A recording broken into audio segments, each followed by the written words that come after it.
Hey there everyone, this is Samuel Johnson and welcome back to the Steven Universe Retrospectives, and today we'll be discussing episodes 97 and 98 of Steven Universe, Steven vs. Amethyst, and Bismuth. Now, for today's vlog, I'm going to try something a little different.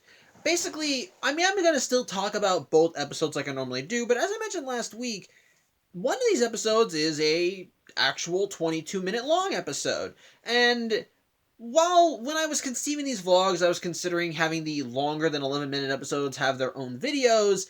Like I said in the beginning of the series, I decided that I was just going to include them because of the whole even number amount of episodes thing, and well, ultimately they just kind of folded in. However, because the 22-minute episodes are so expansive and have a lot more material to them than a standard 11-minute episode, I think I'm going to try and dedicate an entire section of the video just to them. Like I said, I'm still going to talk about both episodes, but rather than do the plot summaries for both episodes and then get to my thoughts on both all summed together, I'm instead going to focus entirely on one episode first and then dedicate more time to the other. So, again, it's just an experiment at this point, so I don't know if I'm going to keep doing this for later videos, but it is something that I do want to try out, so just a heads up. So, anyway, with that out of the way, let's talk about Steven versus Amethyst. And as was mentioned last week, this episode actually follows up from what happened, well, in last week's episodes. And if you need a reminder of what happened in those episodes, put simply,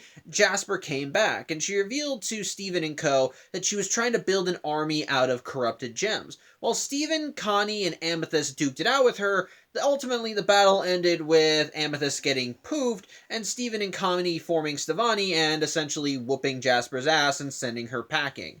However, when Amethyst eventually reforming and saw what Steven and Connie had done, well, she seemed to not be in the best of moods about it, which is where Steven versus Amethyst comes in, as the episode actually opens with Pearl and Garnet having come back to the temple after trying and failing to find Jasper, only for Steven to come running up to them and telling them all about how he and Connie essentially faced Jasper and won, and pretty much as Steven's telling this to Pearl and Garnet, at first they're outright shocked, but then when they learn that Steven got a win, they're actually very proud of him because, well, this showcases he's learning, he's actually improving, and it shows that the training that Steven is having with Pearl is more than paying off.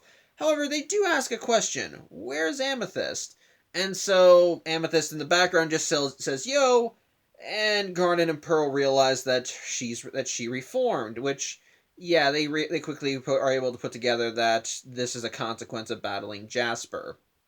Unfortunately, Amethyst is still not doing well emotionally after the battle, as she's still kind of quiet, emotionally distant, and even when the episode cuts to the next day, she just kind of looks forlorn. Like while she does continue to do some of the strange Amethyst stuff that she does, in this case she's dropping eggs into the food disposal so she can essentially shred them and make egg salad, which is a typical Amethyst thing to do. It doesn't really look like she's doing it for the sake of doing it. She looks like she's doing it mostly just to go through the motions, so to speak. In the meantime, however, as she's even doing this, we see that Steven is going off to take part in more of Pearl's training. And as they're going, Steven sees Amethyst is not doing so well, and he asks if she wants to come and watch. And while at first she refuses, he keeps tempting her and says, "You can even see me earning Pearl points." And Amethyst asks, "What the hell are those?" And Pearl goes on to explain, after she and Steven and Amethyst go to the ruined Sky Arena. But simply, they're just incentives for Steven to do better. And if Steven earns enough Pearl points, he'll get a prize from the patented Pearl prize from the Pearl Points prize pouch. And yes, that's a lot of P's. But yeah, pretty much the positive reinforcement has actually been helping Steven improve, and it has been making Steven. Yeah, like I said, it helps Steven improve, and so seeing how this goes, Amethyst changes her tune, and instead of actually viewing the training, she wants in on the training. As such, Steven's okay with this, and Pearl just goes along with it, and so Steven and Amethyst just continue going through various trials to determine their abilities. First, it's just basically a lap around, getting a high five with a hollow pearl. After that, it's dodging laser beams from a group of hollow pearls to finally just getting into a straight up battle. And while Amethyst doesn't do incompetently in any of these fields, in comparison to Steven, she doesn't do as well, as Steven manages to beat her in the running back and in catching up to the Hollow Pearl. Steven manages to not only dodge the blast from the Hollow Pearls, but even manages to deflect a blast right back at one of them. And then in terms of battle, while Amethyst focuses all of her energy on one Hollow Pearl, Steven has to deal with four of them, and actually manages to knock them back, and even manages to knock them all out with one blow. As Amethyst ends up crushing one Hollow Pearl with her whips, while Steven used his shield to push the Hollow Pearls into the air, and then throw his shield like a boomerang, even calling it his boomerang shield. Which I like that even now he still gets inspiration from that from the Lonely Blade stuff, and takes them out. As such, Steven wins all of them, and while Pearl thinks that Amethyst is just trying to take it easy to encourage Steven, yeah, it's very much clear that Amethyst is actually failing on her own merits. To the point where even during battle when she's fighting the Hollow Pearl, she goes, "I just stop moving so I can win." And yeah, while Pearl is blind to it, Steven isn't. And so while he does get a prize from the patented Pearl Points prize pouch, which is a jester hat, Steven afterwards does try and get Amethyst to try and spend more time with him, as he even invites her to come play a fighting game with him based on Lonely Blade. And yeah, while Steven tries to throughout the whole thing encourage Amethyst and make her feel better, intentionally kind of flubbing the game so that she can win the battle, well, Amethyst ain't blind either, and so she's fully aware that he is essentially losing on purpose for her. And she continues lamenting how she feels like crap about what happened with Jasper, about how she's supposed to be the seasoned veteran Crystal Gem, but Steven's supposed to be the rookie member, and yet now here he is doing so much better than her, and now she's falling behind. Yet now she's the worst Crystal Gem. However, even Steven starts taking some slight offense to the term she used. And while Amethyst does try to say, "Look, you know what I mean," Steven's like, "No, I don't know what you mean." And Amethyst just says, "No, look, I understand. Look, it's like, even Steven's like, "Look, I thought you guys wanted me to be stronger. Here I am getting stronger, and you're angry at me at that?" And Amethyst like, "No, I am proud of you. It's just, it's my thing, I feel like crap. Feel like crap. It starts getting to me. It affects my fighting abilities, and suddenly it gets me in a mood, and everything I do sucks. It's her trying to say I'm not. Basically, what she's trying to say is, I am proud of you. I just feel like shit because now you're better than me. So." On which Steven responds with, "No, you're not. Look, you don't suck. You don't suck." And so he starts praising her, how she has two whips, how she can do her rolling around thing, how she can do things that he can't do, and he thinks that she's awesome. But then likewise, Amethyst turns around saying, "No, you have Rose's shield, you have that floating power, her bubble," and Steven just continues deflecting and saying, "No, I don't even know how to do that sometimes. You're better." Amethyst just says, "No, you're better." And pretty much it just gets into a shouting match between Steven and Amethyst, as both of them are just trying to convince the other, "No, you're awesome. No, you're awesome. No, blah, blah, blah. I suck. You suck. Yada, yada." Well, okay, they don't say how you suck. They keep saying, "I suck. No, I suck. Blah, blah, blah." Until finally Steven, just so determined to prove that Amethyst is better than him, challenges her to a fight. With the intent of the fight being, who can lose the worst. Did I mention I love this episode? But yeah, it's just, as such, Amethyst accepts the fight, and so she and Steven go to the Sky Arena, and pretty much they make it clear it's a no-holds-barred fight. They pretty much just do whatever you can, and may the worst gem lose. And so Amethyst and Steven get themselves into a little fight. And yes, it actually is a really cool fight, as we do see Steven and Amethyst putting their all into the battle, and just kicking all kinds of ass. But pretty much throughout the whole battle, while they keep up the same fierce and fiery determination that we saw before, they're just constantly complimenting one another. When Amethyst wraps Steven in her whip after doing her whole spin dash thing, Steven's like, "Wow, I didn't see that coming. That was amazing." And then Amethyst responds like, "I wasn't amazing. I wasn't trying to be amazing." And even then when she tries zapping Steven, he manages to do his bubble thing, and she starts saying that's awesome, or she starts swinging him around, and then we learn he has a new power as he grows spikes out of the bubble and stops himself from slamming into a pillar, and just like, "Is that new? Because that's awesome." And Steven's like, "No, it was an accident. Accidents aren't awesome." It's clear, I love it. They're just constantly trying to compliment one another and say how better the other is compared to them, but it's just so It's silly, it's stupid, but I love it. It's a mix of sweet and kind of idiotic, and I love it for that. But pretty much, Steven and Amethyst continue putting their all into the battle, and they do, and both of them are doing some good damage to the other. But at the end, but ultimately, the end result of their fighting is that the Sky Arena continues getting trashed. They keep throwing each other into. They both get a bunch of bruises. They destroy whole chunks of it and try using it as weapons until finally neither of them neither gem can stand up straight, and so finally they both just scream and just yell in anger, rush each other to deliver a punch, and then both epically miss and fall flat on their backs, resulting in both of them just taking a moment and just kind of sharing a laugh. Which does lead to kind of one of the nicest moments in the episode, in my opinion, with Steven saying what's wrong with them, and Amethyst says, well, I know what's wrong with me, came out wrong. And she talks about how it does bug her how nobody seems to have a problem with it. They say I can be whatever I want to be. It's like no I can't. I'm not even what I'm supposed to be. It's like, can you even understand that? Which Steven responds with, yes, he does. He's not rose quartz. Which, yeah, I'll get to that when I get to my thoughts on the episode, but put simply, Amethyst finally gets the realization of, oh shit. She finally gets an idea of what's going through his head. And yeah, that's why Steven's been putting in so much effort into training.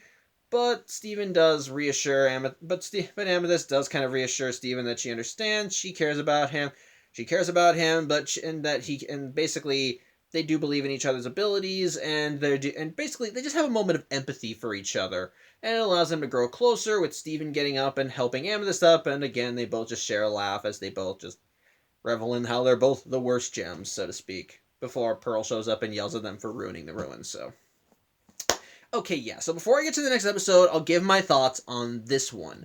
Again, this is a nice little continuation of the episodes we saw last week, and it's in a way, it really works well, and not like it actually. It works well on expanding not just Amethyst's characters, but Steven as well. As in this case, it allows their connection to become stronger. Basically, they both bond over the fact that they're trying to live up to ideals that neither of them can really meet.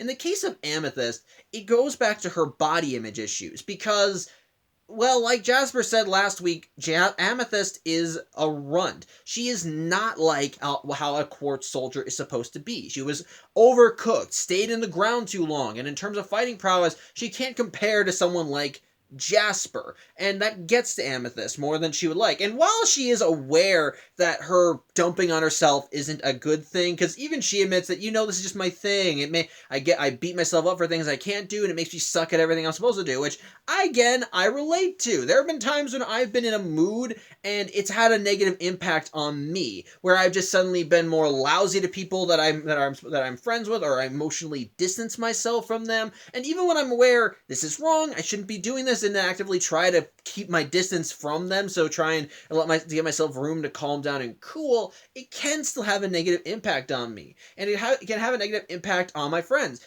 Amethyst even unintentionally hurts Steven's feelings in the episode when she claims that Steven is supposed to be the rookie member, and now she's the worst crystal gem, which kind of sort of implies that she saw Steven as the worst gem. Now, ultimately, that was not her intent. She was not trying to tell Steven, I thought you sucked before. She's trying to say, you've gotten so much better, and now here I am, I'm supposed to be your senior, and yet I'm falling behind. It makes me feel bad.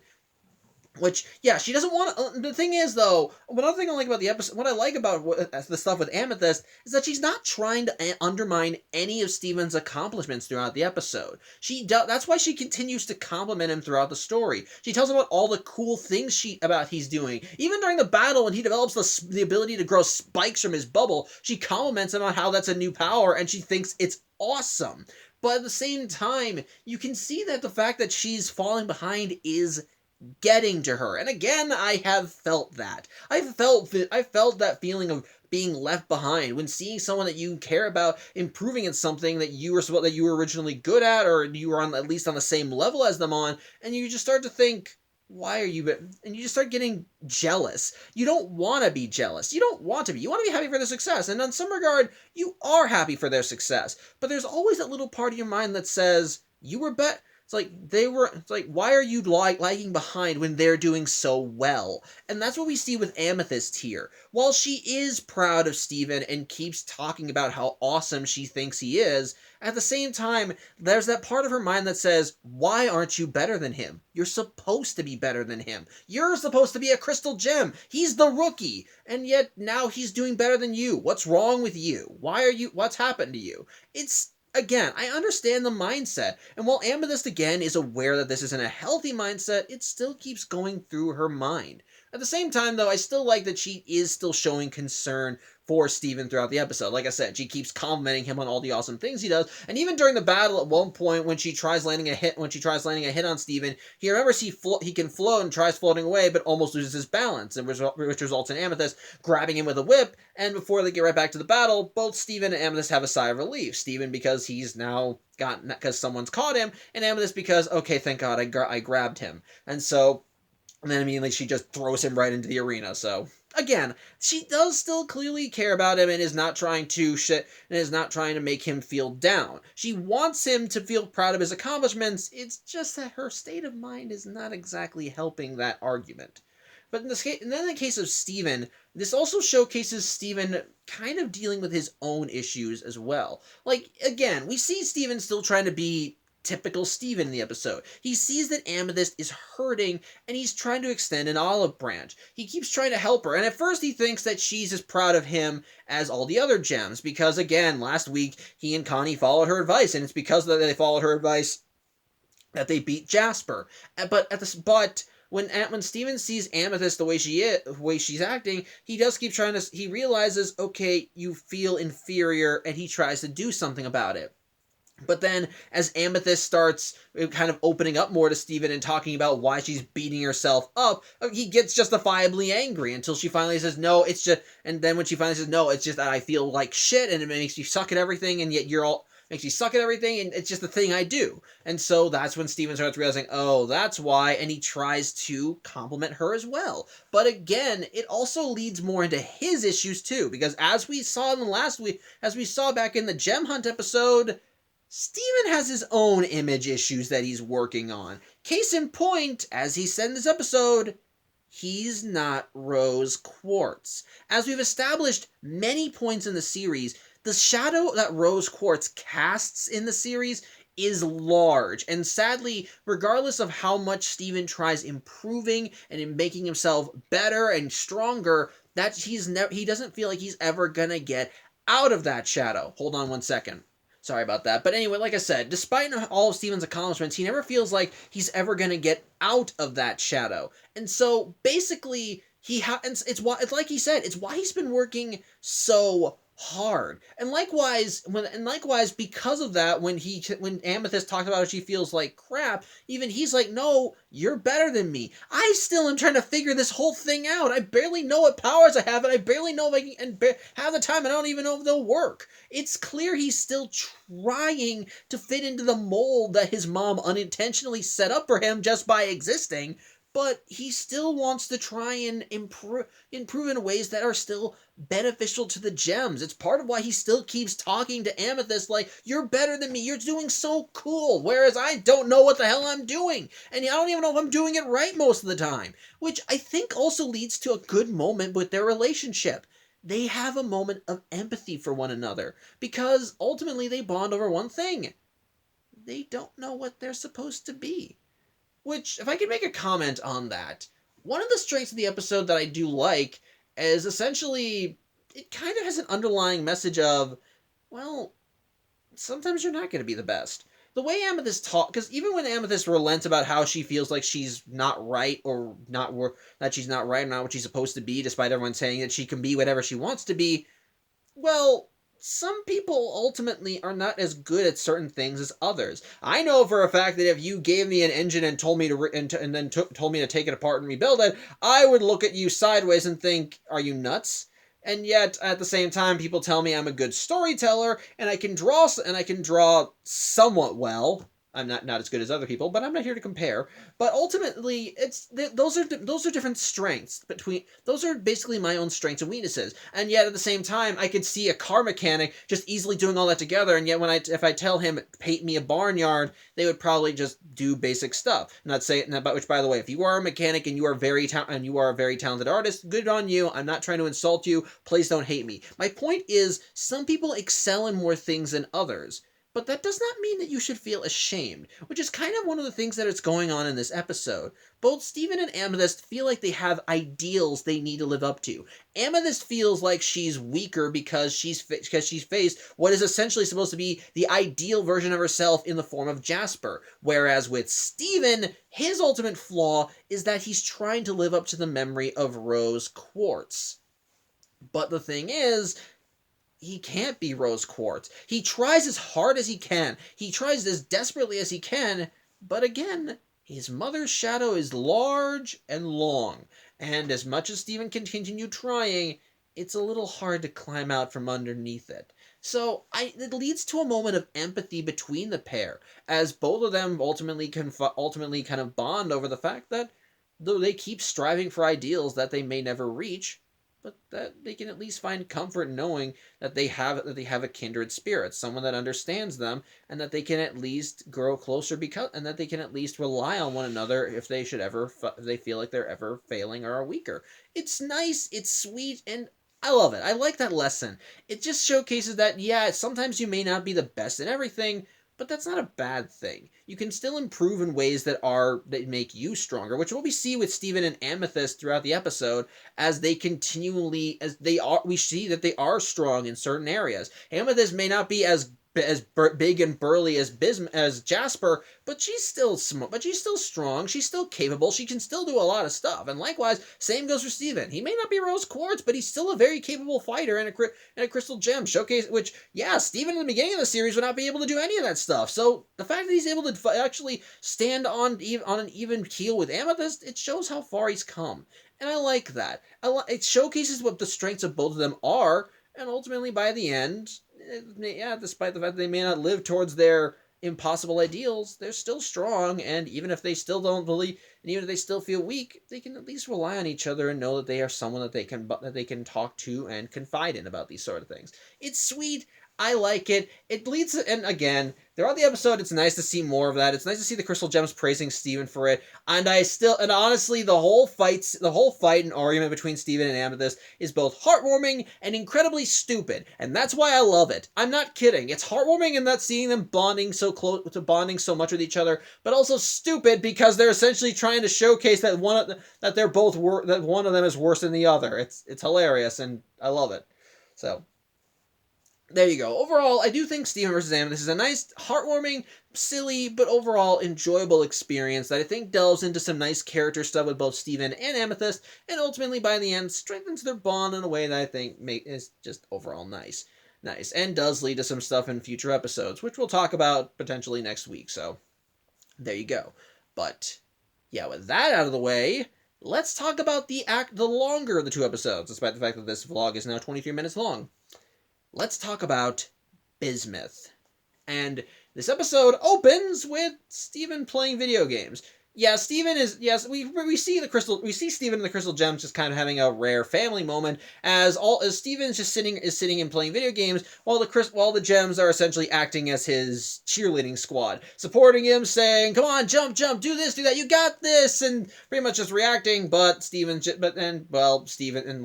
one with the controller. Ultimately, Steven's not doing so well in the game, so he does take a moment to take a break, but in the midst of his break, he sees Lion trying to chew on one of his shirts, which, as someone who owns dogs who like to chew on things, or more specifically, one dog who likes to chew on things even though she's not supposed to, thank you for the wicker basket, by the way. Let's just say I can relate. Either way, Steven keeps trying to... Basically, the shirt in question is one for a roller coaster in Funland, and while Steven keeps taking it away from Lion, as you do, Lion keeps going back to it until Steven decides, fine, I'll put this in the one place you can't get it, in your mane, which Lion begrudgingly allows him to do. And so Steven jumps into his mane and hangs the shirt on a branch of the tree in Lion's mane, saying, "Well, now it's here forever, safe perfectly safe in this stable magic tree. And then the branches on snaps and Steven falls off. However, rather than getting severely hurt, Steven actually does get some lenience when he lands on the bubble gem that's in Lion's mane, popping the bubble. Which, yeah, the instant Steven sees this, he freaks out, but can't really do anything because he's still in flight. And when he hit the gem, he bounced and flew right back into the fields that are essentially the portal between Lion's mane and the real world. And so, as the gems have gone back to playing video games with Amethyst at the helm this time, Steven flies out of Lion's mane, yells out he's made a terrible mistake before jumping back into the mane to attempt to fix it. However, when he goes up to the gem to try and bubble it again, well, it's too little too late. The gem is already starting to rise, and it starts forming the actual gem being from it. And it's here we meet our new character, a veteran crystal gem, and the character the episode is named for, Bismuth. A big, strong, burly gray gem whose gemstone is embedded in her chest, and as Steven puts it, it's a rainbow gem that is kind of an innie, with rainbow dreadlocks and an outfit that consists of an apron with a star on the front and tattoos on her arms. And the instant that Bismuth reforms, she's in a battle stance and freaking out. And which, of course, when she sees everything around her, she's wondering what the hell's going on, until she sees Steven popping out. And immediately upon seeing her, well, Steven ends up ducking out of Lion's mane, and the gems want to know what the hell's going on, and Steven tells them there's a gem inside Lion's mane. And so when they ask for identifying details, Steven tells them about how the gem has rainbow dreadlocks, is gray, has muscles and tattoos. And when they ask about her gem, and they even ask about the gem, and Steven says it's an innie, and Pearl and Garnet seem to react a bit strangely. You would say it can't be. It could it? And so Garnet tells Steven to bring her out, and when Steven goes back in, Bismuth sees him, and she of course says, "Look, I have no idea where I am, so maybe since we're the only ones here, you could help me out." And so Steven offers her a hand and helps her out of Lion's mane. And so the instant the crystal gems see Bismuth, they all have different reactions, sort of. Amethyst is like, oh cool, a total stranger.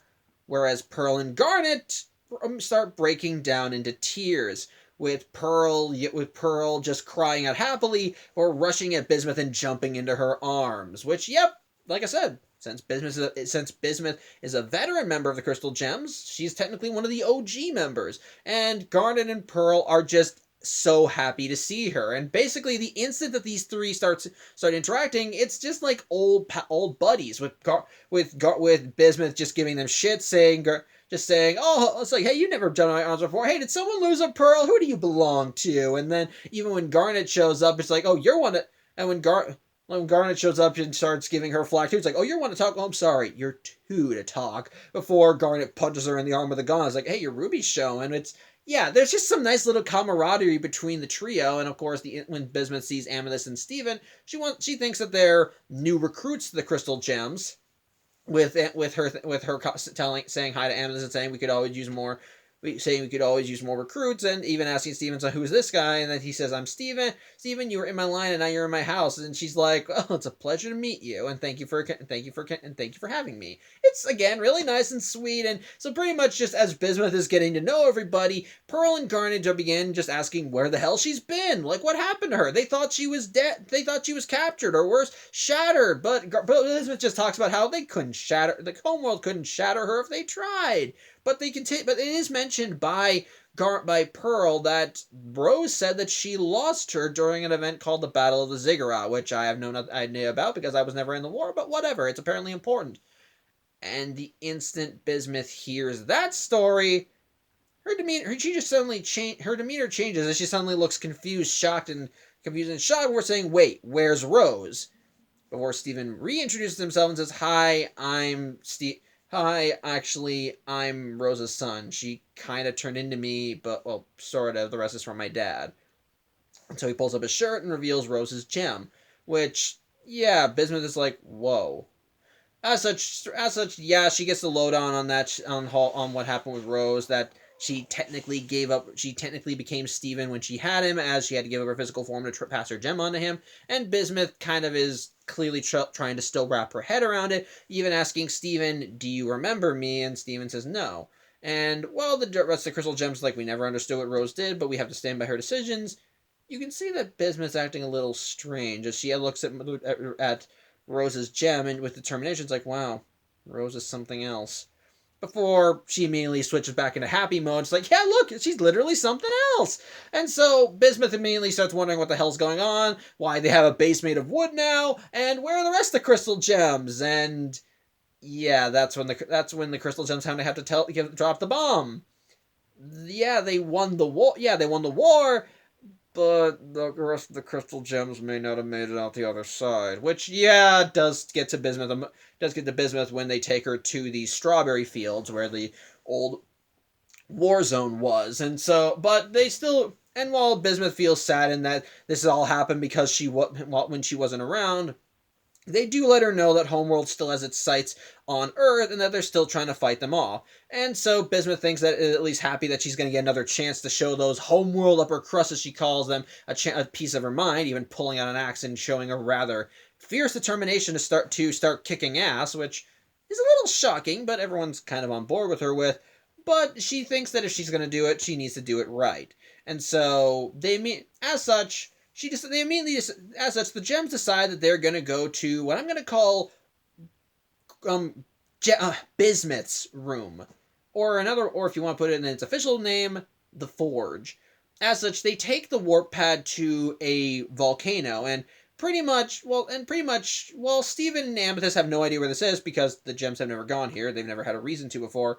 This is basically where Bismuth's safe places, and the reason why I call this her room is because, like the rooms in the temple that require the gems to activate them with their own gemstones, it's a similar case with Bismuth as they walk along the volcano to a door, and Bismuth is able to open it by shining her own gem on it. And when it opens up, yeah, they go down a set of stairs and enter what looks like a weapon forge, which, yeah, the instant they turn it on, it starts lighting up with lava, and yeah, Bismuth talks about how, yeah, she was essentially the weaponer for the Crystal Gem Rebellion, having forged all the physical weapons that all the crystal gems used, and essentially arming the whole of their army, and even revealing that part of the reason why she joined the army is because Rose inspired her. As apparently in the gem caste system, Bismuth's job is to literally just construct new buildings, new spires. Hold on, sorry about that.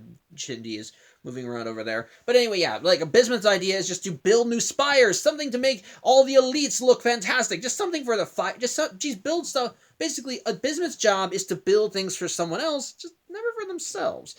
Which is where Rose came in. Rose inspired our Bismuth to essentially build whatever she wanted to build. And so she decided, I'm gonna make weapons. And so that's what she did. And to even further showcase that she was in the middle of doing stuff before she disappeared, she goes into a chest and pulls out weapons specifically for the crystal gems. Specifically I want to say knuckle dusters or something. Basically, these are sharp things that Garnet can use to augment her gauntlets, and even gives her an addition to Pearl's spear, making it a trident. And she even wants to talking to Amethyst about her own weapon, which is a whip, and attaches little spike balls to it to make it a flail, which Amethyst just loves so much, pretty much. But however, before Amethyst gets the flail, she is still asking questions about Bismuth, like, why wasn't she ever mentioned before? Why did no one talk about her? How come Amethyst never heard about her till now, and then she just pops right up and everybody's fine with her? There are questions that are important, but like I said, she drops them when she gets the flail. So, but it's clear that there is a little bit more going on behind the scenes than we're made aware of. And we're kind of even further shown this when, after all the gems are outfitted with their new weapons, they go right back to the temple and decide to have a sparring match out there on the beach, which Bismuth just gets all in on, just encouraging the gems to go all out, giving a giant pep speech, or not a pep speech, but pretty much just a rousing speech saying, Homeworld looks down on us because we don't fit the mold, but we are something special. We're stronger. We're more powerful. We are the crystal gems, which he augments by smashing a boulder, which I forgot to mention another thing. Another little cool thing with Bismuth's abilities, she can shapeshift her hands into weapons and various other materials that she can use to forge stuff. Like she turns her hands into giant mallets, a spike and so forth. It's essentially just it's pretty cool, and you can kind of see how it would fit. So I kind of like that she has that kind of limited shape-shifting ability, so I dig it. But yeah, Steven's watching all this, and yeah, he's kind of getting a little freaked out about this. While Bismuth invites him to join in with the Crystal Gem traditions, he says, I got my own traditions that I kind of like to do.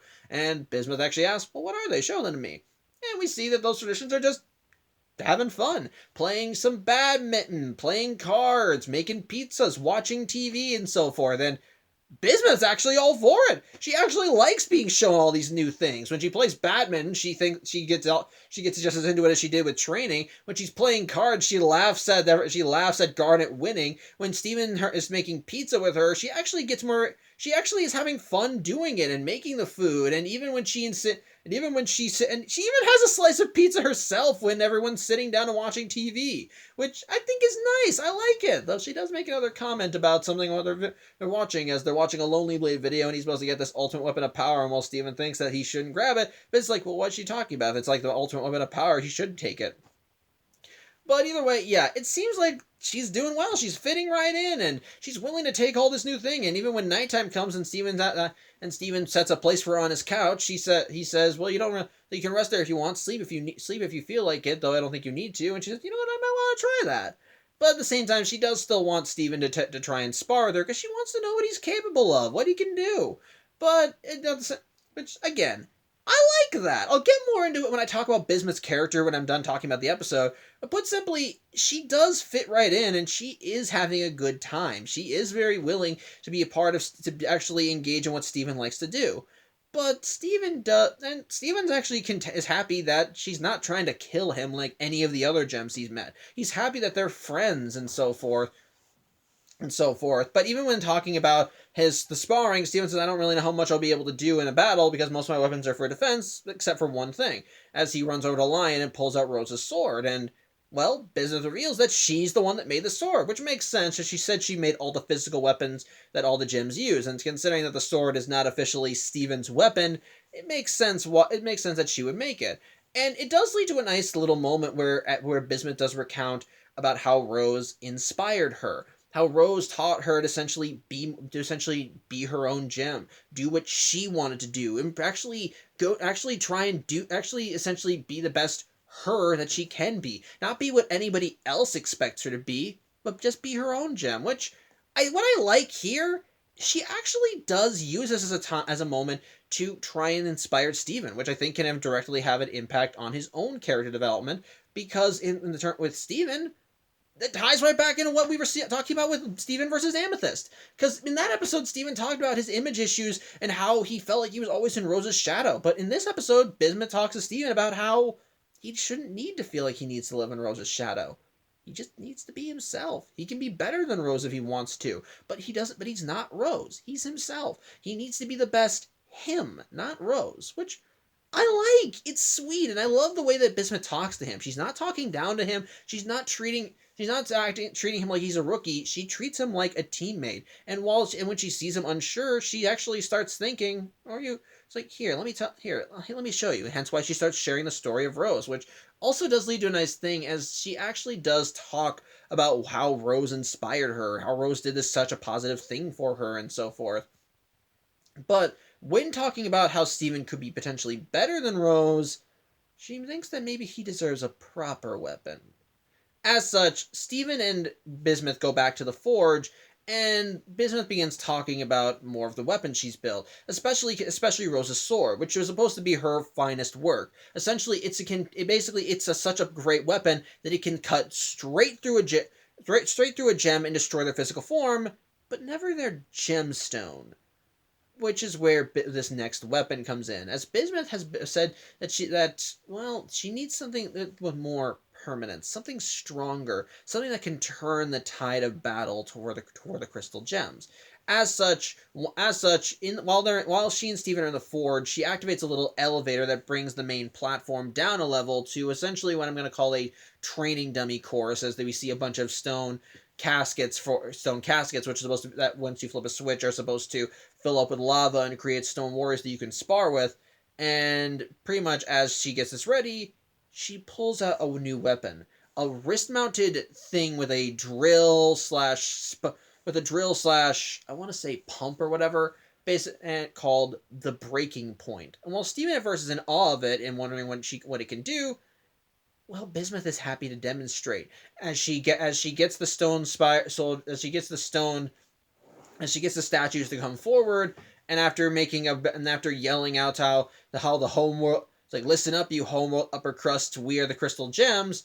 She activates the breaking point, and she aims directly for where this thing's gemstone is, which causes it to essentially slam the spike forward and completely shatter the gemstone, causing the whole structure to fall apart. And the instant Steven realizes that that's what the breaking point's whole point is, he's horrified. Like, very justifiably horrified. That's shattering. Which, as we've established, that's essentially the gem equivalent of death. And while there's a very slim chance that a gem could come back from that sort of thing, yeah, essentially, if you shatter a gem, they're not gonna get back up, and it's heavily implied they're never gonna get back up again. And Bismuth, well, she thinks that this is the perfect weapon. That if any homeworld gems come after them, if any homeworld gems try to mess with them or Earth, she can use the breaking point to just end them, defeat them, and that's ultimately. Yeah, this is what kind of the thing that made her and Rose kind of clash, because she presented this thing to Rose, and Rose apparently didn't like it either. And while she tries to present this thing to Steven, saying this will make you a real warrior, when Steven actually tries to put it into practice, he can't do it. He can't even shatter the stone statues gems. He thinks this is wrong. He thinks that no one should use this. He even tells Bismuth, "I can't do this. It's not right. And if we try doing this will make us just as bad as the enemies." While Bismuth tries to defend her actions by saying, "What are you talking about? This will help us in the end." Hold on one second. Sorry about that. There was a dog right over there. I apologize if you heard a breathing. That was Chindy right next to the end of the tablet. But anyway, as I was saying, yeah, even if Bismuth tries defending her actions, saying this is all for the greater good. This is all for the crystal gems. This will stop making it so they'll never hunt us again. This is more dedicated to crystal gems. And Steven says, no, this isn't going to help the crystal gems. This is not what being crystal gem is all about. And Bismuth says, no one's more of a crystal gem than me. And so she just says, fine, if you're not going to use it, then I will. And she tries to take the breaking point back, but Steven pulls away from her and says, no one should use this. It's wrong, before ripping the thing off and just throwing it to the floor. And after a moment of silence, Bismuth responds with, that's exactly what she said. And Steven's a little confused by that, before she kind of repeats herself and says, that's exactly what you said. At which point Steven ends up getting nervous and wondering what the heck's going on. And yeah, much like with Jasper before her, she is now convinced that Steven is actually Rose. And at that point, any sense of familiarity or friendliness is thrown right out the window, and Bismuth goes straight into attack mode as she immediately starts trying to kill Steven. Which, yeah, even Steven's like, whoa, I think we have a bit of a misunderstanding here.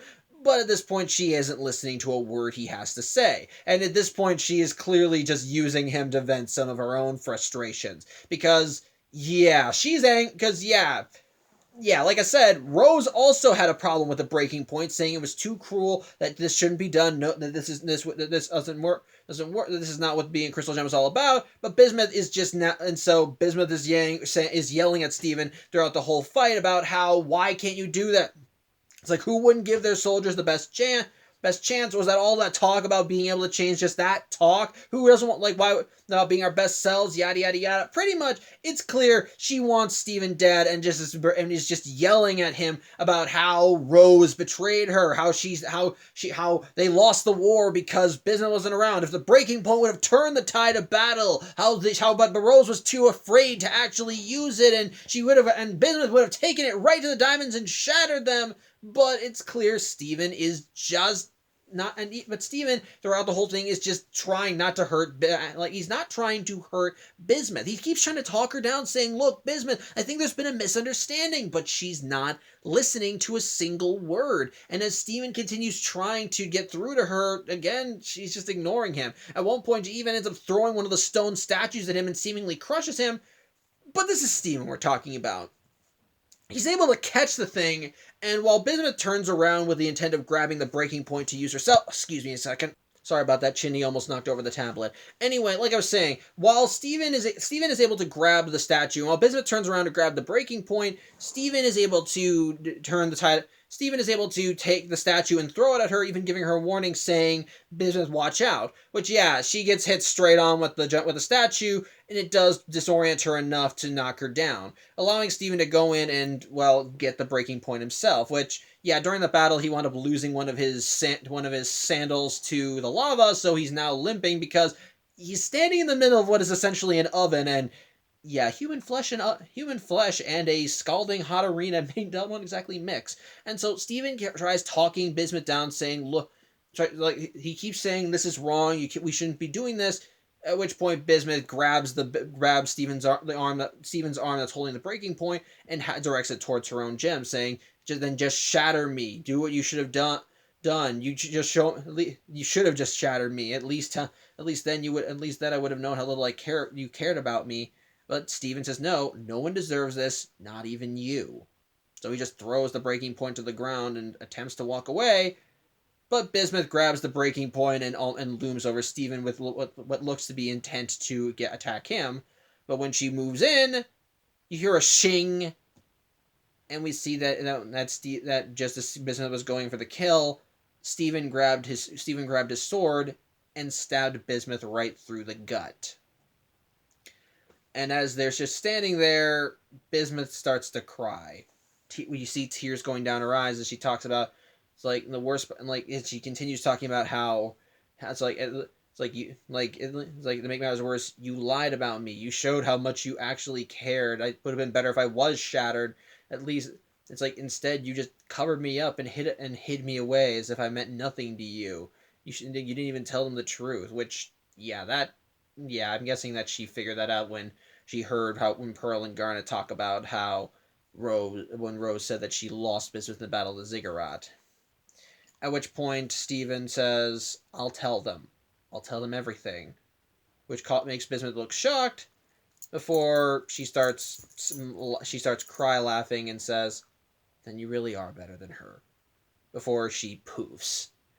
As such, Steven bubbles her Bismuth's gem immediately, and he takes the breaking point and then just throws it into the lava. At which point he managed to get to the warp pad and warps back to the temple. And while at first the gems are like, "Oh, hey, Steven," the instant they see all the bruises he sustained and that he's limping, they want to know what's going on. And which is even more confounding, the fact that he's holding Bismuth's gem in a bubble. And, well, off screen, he tells them everything. And when we cut back to the gems, they're moving Bismuth's bubble in with the rest of the corrupted gems, all of them looking forlorn and sad, with the episode ending with the gems joining Steven out on the balcony of his home, and just kind of looking out to the stars as all of them essentially have to kind of deal with what they know now. So, okay, my thoughts on Bismuth. Okay, I've actually heard recently that this episode is really not that well liked among the Steven Universe fandom, but to that I respond with, why? I'm just going to say this right now. I think this is a really damn good episode. And it's the episode that I think is the first one to showcase that there's a few skeletons in Rose's closet. Some that, well, when you actually stop and think about them, don't paint a very good picture. Now, here's the thing. From the beginning of the show, we got an image of who Rose was to the gems. This big, powerful figure with so much grandiosity behind her. Someone that all the gems look up to in one form or another. Basically, just this unparalleled image that Steven had to strive towards, whether he wanted to or not. But then as the show went along and we got flashback episodes, and Steven even got that video from Rose, you started to get a glimpse of the person behind the legend. And the person behind the legend was kind of a goofball. She was ultimately friendly, sweet, outgoing, and kind, but she was so curious about everything, so intrigued by all this. She was amused by all the little things that humans did. She loved interacting with them, having fun with them, and learning more about them. But then while she usually watched from a distance, when she learned new things, she was so intrigued by it. And yes, she did kind of live up to the legend a little bit, because we did see in some ways that she did want humans to grow based on their experiences, which we saw when she didn't want Greg to stay behind because she wanted him to follow her dreams, and then kind of unintentionally with Sour Cream, when baby Sour Cream climbed up on the Ferris wheel, and she said, "I think this will be a formative experience for him." But at the end of the day, it's clear that the person behind the legend is not as grandiose as everyone makes her out to be. She's a goofball who, while loving seeing everyone grow, ultimately is clearly not knowing what she's doing either. But this is the episode that showcases that beneath that quirky little fun exterior, she has a dark side. And we see that with Bismuth. Now the thing is, while Rose had a reason for keeping Bismuth locked away in Lion's Mane and not letting her out, the thing is, like Bismuth said, she lied to the crystal gems.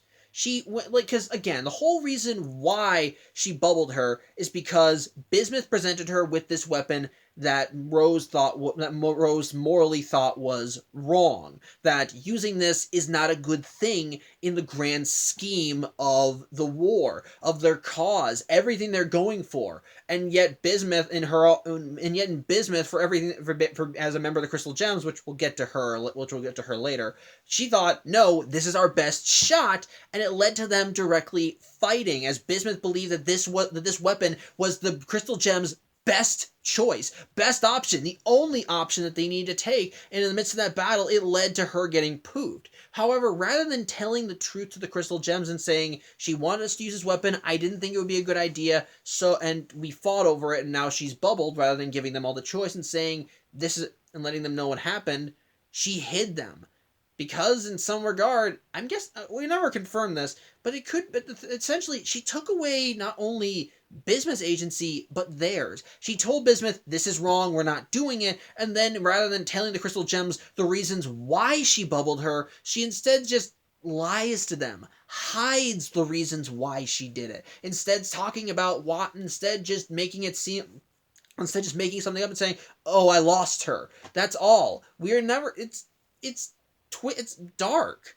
It's something that you would never expect from Rose. For her to actively lie about someone who was supposed to be one of their closest allies, and yet she just literally poofed her, bubbled her, and then just threw her away in a place where she apparently hides all of her, in a place that nobody but her could reach.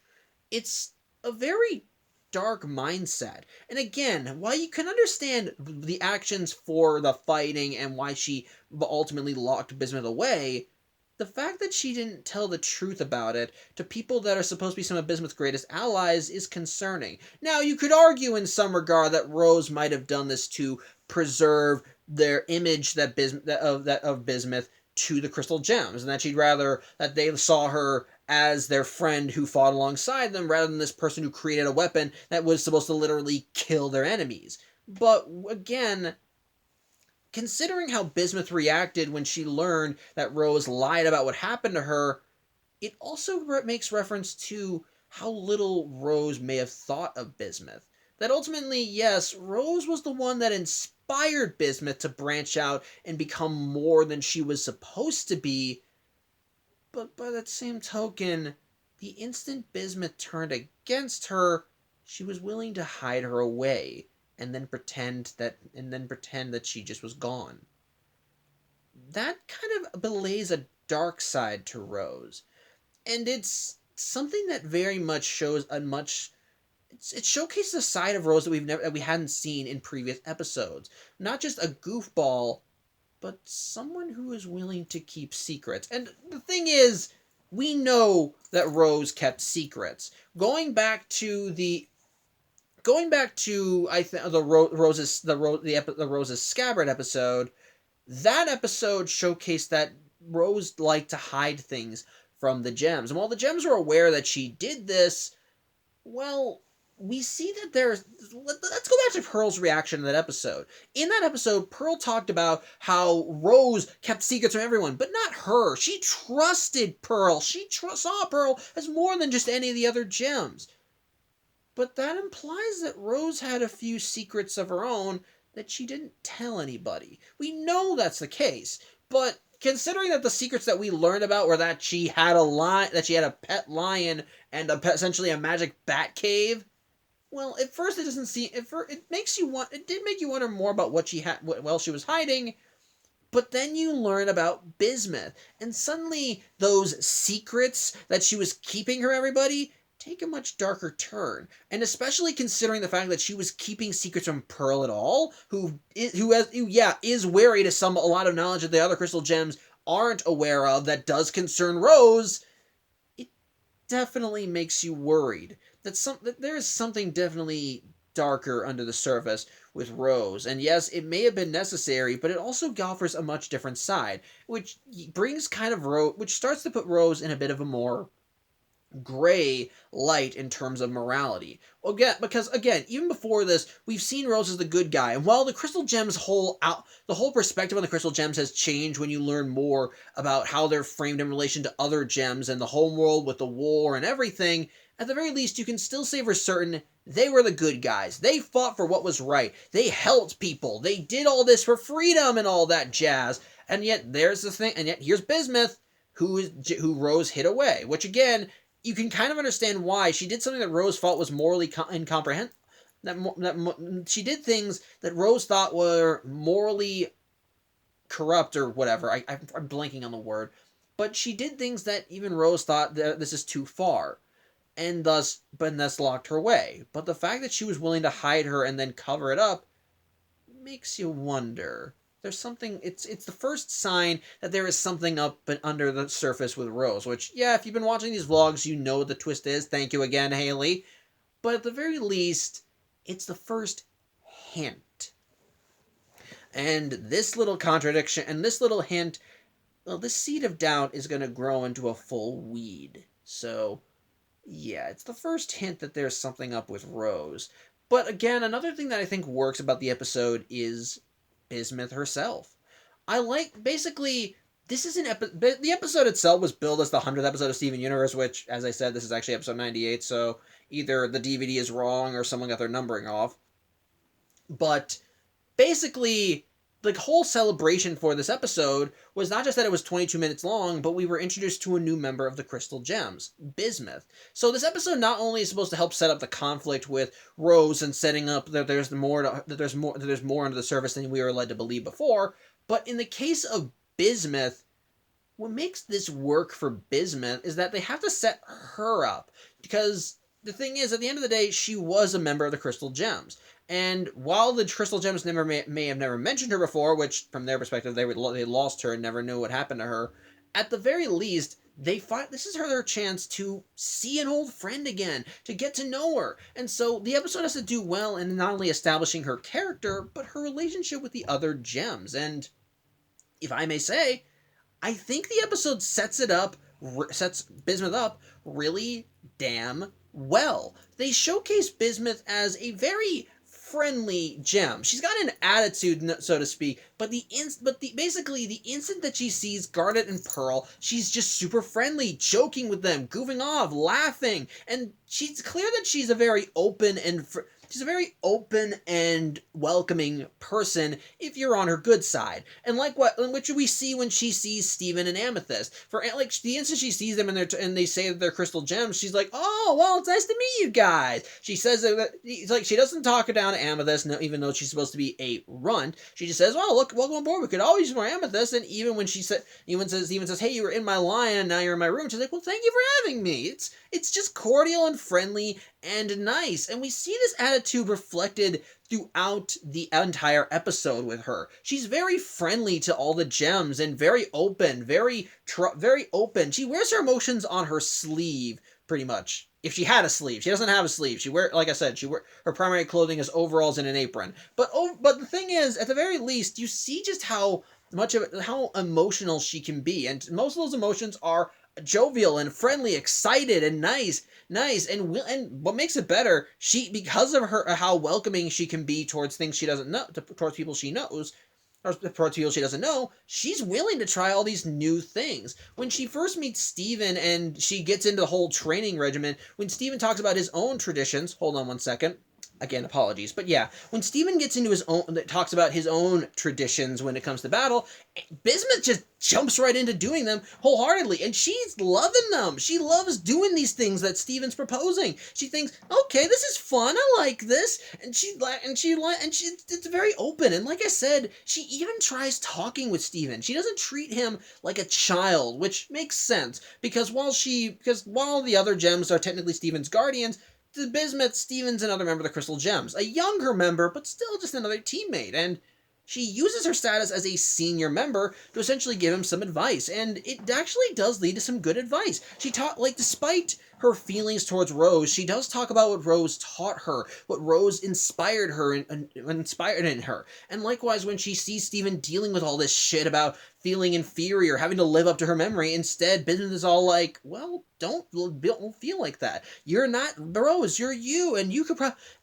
shouldn't be trying to live up to, you shouldn't be trying to be like her, you should just try to be you. Do what makes you unique, what you love to do. You could be better than Rose, you could just be you. It's legitimately nice advice. There's no malice, no discontent behind it. She's not trying to direct him to thinking a certain way or trying to make him think, okay, so these people are your enemies, now you have to think like this. No, she just says, be the best you, which I like. It's nice. We see that with her. And another little thing about the character, you see how dedicated she is to the crystal gems. Yes, it definitely goes overboard, which does lead to what happens in the final act of the episode.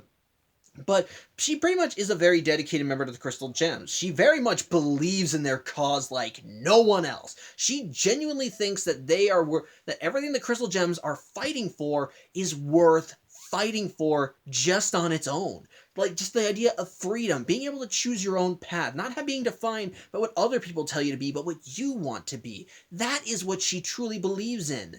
The only problem with that is that she's willing to do whatever it takes for that dream. And that includes getting rid of anyone that she feels is the oppressor, which is where the whole breaking point situation comes in. While she agrees with Rose, basically, she's essentially the idea taken up to essentially its natural conclusion.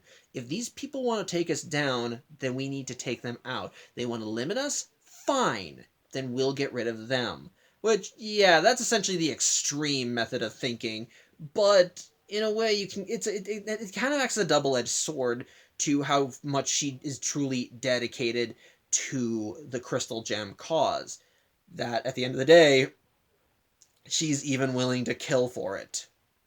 Which, again, like I said, double-edged sword. It shows how dedicated she really is to the cause, but by that same token, she doesn't like dissent.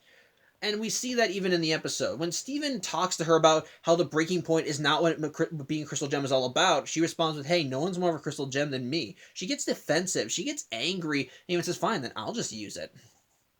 Like, it's clear that there's a little bit of bad blood there, and even if Steven told her no, and even if Steven had let her take it, at that point I think the best what she would have done is just try and show Steven up and say, this is right, and he's still a Crystal Gem. She probably would still protect him. It isn't until he says, no one should use this is wrong, that she starts thinking, you're Rose, aren't you? Which, that's another little detail that I liked about this episode when I rewatched it. When she learned that Rose was gone. Going back to when she met Steven and Pearl talked about how Rose said she lost Bismuth in the Battle of the Ziggurat. Like I said, in that one moment, you saw Bismuth freak out. Which, yeah, in retrospect, is Bismuth hearing that news and realizing, wait, she said that, but why would she? And then basically her putting it all together, and then realizing, I gotta talk to her. Where is she? It's like, wait, where is she? I need to talk to her, before learning that essentially Rose took the coward's way out. And that's permeated in the episode when she learns about what happened with Steven, and basically when she starts kind of wrapping her head around that Rose is gone, Steven's now here, her expression is now more solemn. She looks a little angry as she tries to understand it. She's like, do you remember me? It's like, in a way, she's trying to connect with something because she still wants answers and she still feels resentment towards Rose. And the final line that she gives before she goes back into happy mode is, wow, Rose is something else. Which essentially translates to, Rose, you fucking coward. Which, that, I think, works. Because this is the moment that Bismuth realized just what Rose did. What Rose said. How Rose treated her. In her eye, because in her eyes, she was, because she just learned that the cover story Rose gave was something completely different than what actually happened. And then when she tries to find Rose, and then when she wants to get to Rose to get answers, she learns that Rose is essentially gone, non-existent, and basically any answers that Bismuth could have gotten out of her, never gonna happen. She's not around anymore. And essentially, in Bismuth's case, it's like you chose to run away and become something else rather than face what you've done. That translates all right into that one little sentence. That is very much a dark thing, which I think makes her blow up at the end of the episode even greater, because with that little thing, she realizes she'll never get answers, and then likewise when she thinks that Steven is Rose and that he's just been putting on an act the whole time, it essentially causes all that anger to come back up, and combined with the irritation she had when Steven said, no, I'm not going to use this, essentially just pushes her over, essentially saying, you lied to me, you lied to our friends, and you just hid me away. You thought so little of me. It's a mix of heartbreak, betrayal, anger, and sadness all rolled into one, and she's taking it out on Steven because, well, like I said, she thinks he's Rose. So of course she's gonna try and take. So of course she thinks that he's the source of it all. And even in the end, it's clear that it's clear that it's just the pain is too much. That she looked up to Rose. She looked up to her like all the other crystal gems do. She probably deified her in the same way. But whereas the other crystal gems still have Rose on that kind of pedestal, well, the pedestal's already broken for Bismuth. She's seen behind the veil. She's seen the legend behind she's seen the gem behind the legend, and put simply, that gem threw her away. That gem lied to their friends. And in doing so, it made Bismuth realize, you never cared about me, did you? Which is sad. It's tragic. But ultimately it works but I think but in the end, that's what makes what makes what happened in the end of the episode work. Because despite Steven still showing her mercy, she's still willing to stand by her ideals and keep fighting him to prove the breaking point is real. But then when Steven ultimately poofs her and says, I'll tell them everything, that's what breaks Bismuth out of her stupor, and she realizes that Steven is, and that's what makes her realize, you're not her. And it kind of brings it all back around to the talk she had with him earlier, saying, you really are better than her.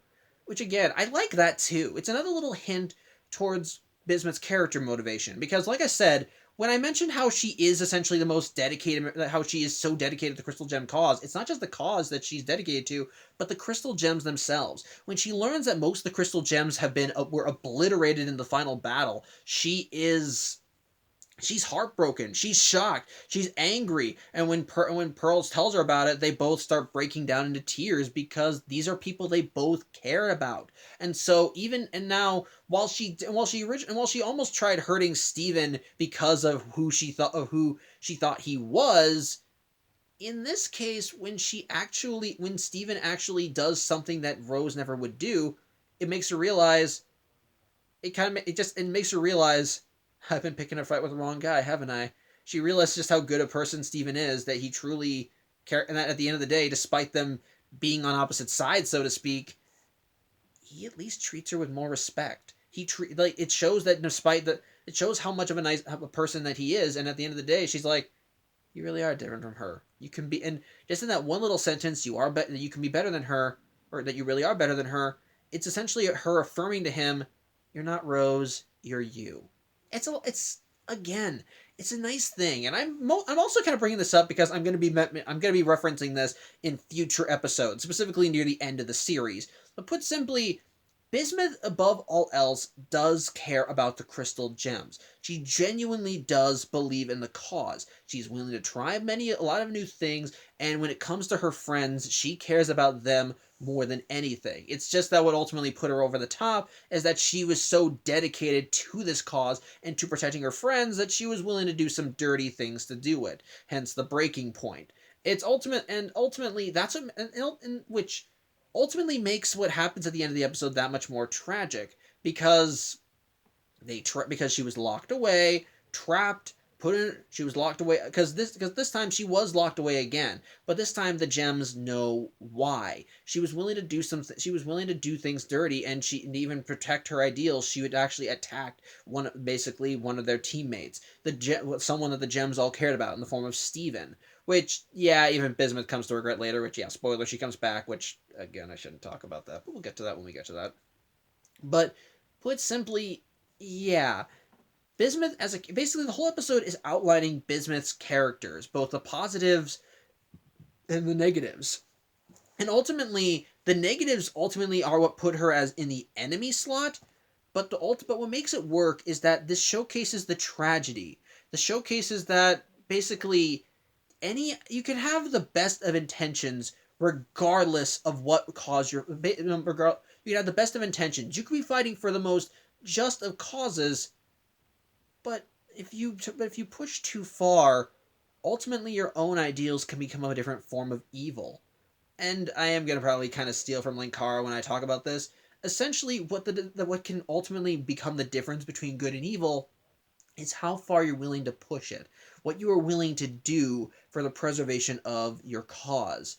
If you're willing to do the right thing, if you're not, basically, if you're willing to try, like I said, going to Bismuth, she had the best of intentions of what she was doing. She cared about the gems. She genuinely believed that if they had this weapon in the form of the breaking point, that it would benefit them in the end. And in some way it would, but isn't this essentially what the diamonds are doing? What the homeworld gems are doing? If you don't agree with us, then we can just shatter you? Oh, that's yeah, again, the cause was just, but the methods were monstrous. And as a result, it definitely makes her the end. As a result, it what puts her on opposite sides of Steven. While they both believe in the cause of the crystal gems, Steven's the one who will try and end the fight who will end the fight by trying to find another way, by trying to help. Even when he fights Bismuth, he just tells her, "No, I'm not gonna hurt you. I don't want to fight you over this. I don't want to hurt you over this. I don't want to shatter you over this. We may disagree on this, but you don't deserve this." That's what makes him different between Bismuth. Despite the fact that because Bismuth wants to end the homeworld gems, which again, yes, the homeworld gems want to oppress them, but ultimately the crux of the argument is just that. You don't win the battle by having the strong by seeing who can hit hardest. You win the argument by winning the argument. And that I think was the strength with Steven. He doesn't. That's why he usually ends the. That's why he tries to end the fight by offering a hand of friendship. He doesn't try. He's not.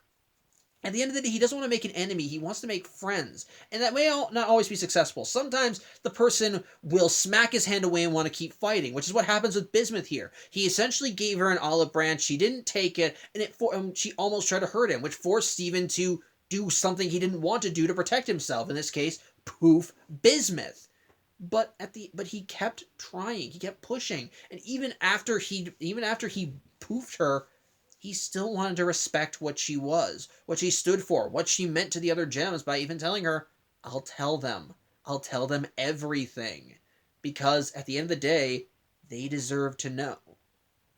That's what I find great in a nice little diametric, in a nice little essentially the duality of this side. That yes, again, you can have the best of intentions, but you need to know you have to know where the line is. And as long as you know where that line is and know how to best walk it, ultimately that's the difference between a hero and a monster. And that's what I find to be honestly the best part of the episode. Just to see this reflected with Bismuth, who is someone who's supposed to be an ally to the crystal gems, but ultimately, because of the method she used, ultimately marked her as an enemy. So yeah, again, really damn good episode overall. What makes it, again, I think it works better is that is that Bismuth's character I think is set up really well, showcasing her duality, how she worked as a friend, and what ultimately makes her an enemy, and how the positives and how well she gets along ultimately make her the turn with her that much more tragic. It does lead to some nice heartwarming moments as the gems reunite with her and she starts helping them out and getting along with them and even trying to engage in everything, and yet makes the ending even sadder when you see what she's willing to do to get it. It's cool seeing Steve how kind of the build up to seeing at Bismuth, because like I said, she did have an intense personality, and I think they hinted at the eventual thing with the breaking point well, as when she talked about how she wanted to get a chance to get at the homeworld upper crust, or how brutal she was fighting in the training, and how much she was ready to pound